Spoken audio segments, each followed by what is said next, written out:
think kind of where things maybe took the most step in a certain direction would be with the 2008 album, of course, and that's Turtle Nipple and the Toxic Shock. I think there's still a little bit of that even to once we get there today, talking about some of the newer stuff, that's still present in your music. I guess maybe the big thing to the layman's person that listens to music, there was kind of like almost southern rock riffs in there at times. Kind of some of the other artists that would go on to do similar things like He Is Legend. They had that big Suck Out the Poison record that kind of leveled them up in various ways and opened up to a whole new audience. But kind of a heat of bands at a similar time that kind of started implementing Point to Every Time I Die, the Big Dirty, for example. They went a little bit more with some southern riffs and that sort of stuff. I'm just kind of curious to hear if there's a particular reason that you feel like things went that way creatively for you guys. So with previous records, we wrote music in garages or, over time had created these albums with songs that were cobbled together and put together, like Everything's Watched. That contains songs from previous albums that we kind of cherry picked because we kind of rushed into recording an album when we got signed with New Weatherman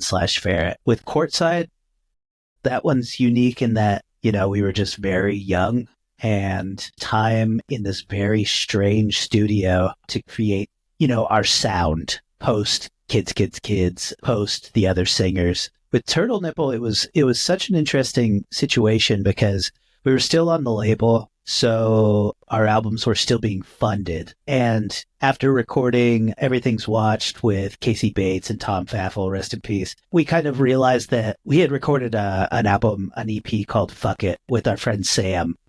And that was such a pleasant experience that come time to do Turtle Nipple, having done Everything's Watched at a professional studio, we were like, hey, let's go back to Sam because he's killing it. He's got a big studio.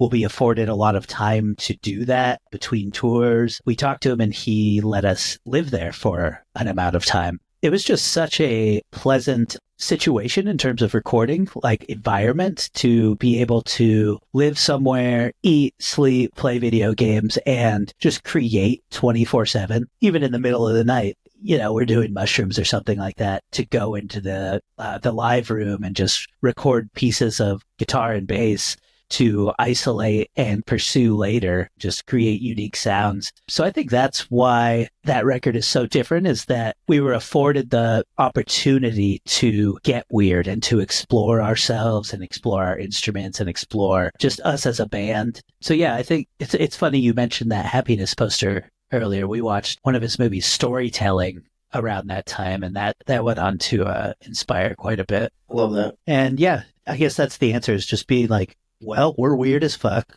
We have all this time to record. We have, all these luxuries. Let's get weird. That's one of the only records where like the rest of the band had a hand in, song titles, in some of the lyrics even, because that's usually primarily me. So yeah, it's very cool. I love that.